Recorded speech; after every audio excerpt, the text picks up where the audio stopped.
Welcome বন্ধুরা, সাথে হবে চ্যানেলে তোমাদের সবাইকে স্বাগত। আশা করি তোমরা খুব ভালো আছো, আমিও ভালো আছি। আর আজকের গল্পটা তোমরা শুনলেই বুঝতে পারবে, খুব ভালো গল্প। ছোট্ট বাচ্চাদের শোনাবে, তাদেরও বেশ মজা আসবে। তো চলো গল্পটা শুরু করা যাক। ধন্যবাদ। নমস্কার বন্ধুরা, খুব ভালো একটা গল্প মনে পড়লো, তাই শেয়ার করতে এলাম। এটা আমার দিদিমার কাছে শোনা একটা বাঘের গল্প। ছোটোবেলায় হয়তো তোমরাও শুনেছ। এটাও তাই, অতি লোভে তাঁতি নষ্ট। এক জঙ্গলে গরিব দুঃখী মা থাকে, আর তার 2 সন্তান থাকে। কিন্তু সেই 2 সন্তানের পিতার মানে বাড়ি যেখানে, সেই যে পিতা, তার কাছে তাদের সৎমা থাকে, এবং সৎমা ভীষণ অত্যাচারিত একজন মহিলা। তো এরা কি করছে না করছে সারাদিন সে খোঁজ খবর রাখতো। ভালো কিছু করছে না তো, ভালো কিছু পাচ্ছে না তো, ভালো কিছু করে ফেললো না তো, আমার থেকে ভালো নেই তো, এই ধরনের একটা কিউরিসিটি ওই মায়ের মধ্যে থাকতো। তো একদিন কি হয়েছে, তারা একটা জঙ্গলে যারা থাকে, সেই 2 মা আর 1 ছেলে, তারা একটা বাঘের সামনে পড়ে যায়।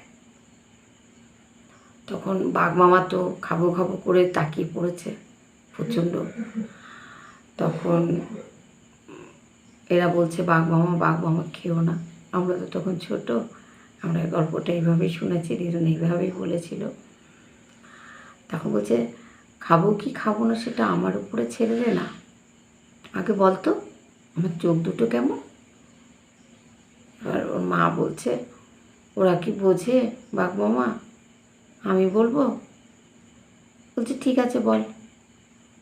তোমার চোখ দুটো খুব সুন্দর, গোল গোল রসগোল্লার মতন। বাঘ তো খুব খুশি। তারপর বললো, বলতো আমার হাত দুটো কেমন। বলে, বাহ, হাত দুটো কি সুন্দর, পুরো পশমে ঢাকা, গোল, যেন মনে হচ্ছে রুটি বেলনির মতন, এত সুন্দর। আর দেখে মনে হচ্ছে হাত বুলাই এরকম লাগছে, খুব সুন্দর লাগছে। বলে, তাই? বলছে, হ্যাঁ। বলে, বলতো। হাঁ করে বললো, আমার দাঁতগুলো কেমন।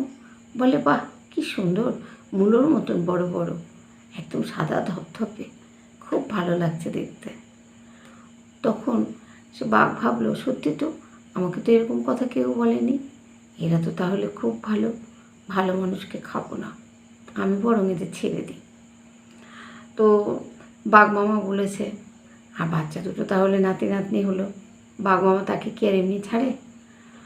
তাদের কী করলো, যে বাঘ মামা যত শিকারি মানে করেছে, শিকার করেছে, সেই শিকারীদের কাছে যা যা ছিল, এক জায়গায় বসে খেত, তো সেইগুলো এই বাচ্চাদেরকে দিয়ে দেয়।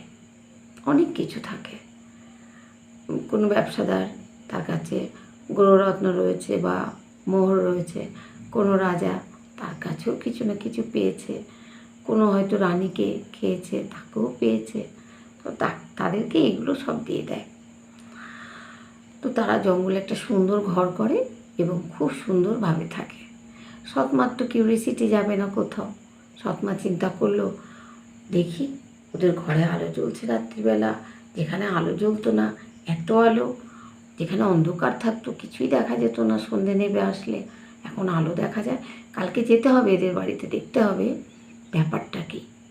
তখন পরের দিন সকালে সেই সৎমা চলে আসে এবং সঙ্গে তার বাবাকেও নিয়ে আসে।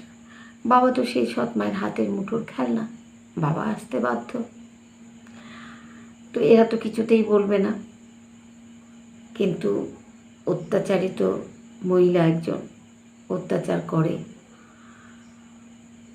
তো সে কী করলো, জোর করে শুনবেই।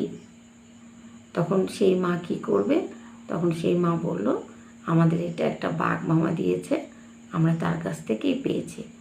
বাঘ মামা দিয়েছে? বাঘ আবার এগুলো কোথায় পেল? বলে, তোমার বিশ্বাস না হয় তুমি জঙ্গলের অমুক জায়গায় যাও, বাঘ মামা ওখানে থাকে, আমাদেরকেও ওখান থেকেই দিয়েছে, আমরা ওখানেই পেয়েছি। যদি মিথ্যে কথা হয় তাহলে আমাদেরগুলো তুমি নিয়ে যাও, আমি সত্যি বলছি, তুমি যাও। তখন সেই যে সৎমা, মানে সেই ভদ্রলোকের দ্বিতীয় স্ত্রী, তখন চিন্তা করলো, তাই তো বললো তো যদি মিথ্যে হয় তাহলে ওদেরগুলো নিয়ে যেতে, আর সত্যি হলে তো আমি এদের থেকে বেশি জিনিসই নিয়ে আসবো। সে চলে গেল তার স্বামীকে নিয়ে। সত্যি সত্যি সেই বাঘের সামনেই পড়লো, কেন ঠিকানাটা তারা ঠিকই দিয়েছিল।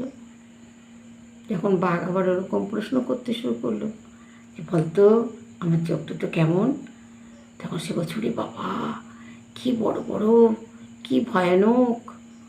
তখন বাঘ মামা একটু রেগে গেল, তারপরে বলছে বলতো আমার হাত দুটো কেমন, বলছিস কি পশমে ভর্তি বড় বড় নখ, নোংরা ভর্তি, মাকো গা ঘিন করছে। বাঘ মা তার একটু রেগে গেল, যখন বললো বলতো আমার দাঁতগুলো কেমন, বলে ইস কি বিশ্রী বড় বড়, হা করেছে যেন আমার বমি আসছে দেখে। বাঘ মামা এতটাই রেগে গেল, একদম হালুম করে ওদের দুজনকে মেরে একদম খেয়ে নিল। তো দেখুন লোভে কী হয়, পাপ, আর পাপে মৃত্যু। গল্পটা ভালো লাগলে অবশ্যই লাইক শেয়ার কমেন্ট করবেন, আর আশা করি অবশ্যই ভালো লাগবে। আর সাবস্ক্রাইব করতে ভুলবেন না, সাবস্ক্রাইব অবশ্যই করতে হবে আর করবেনও। ধন্যবাদ বন্ধুরা, সাথে থাকুন, ভালো লাগবে, আরও ভালো ভালো গল্প শেয়ার করব। নমস্কার, আজকে এখানে।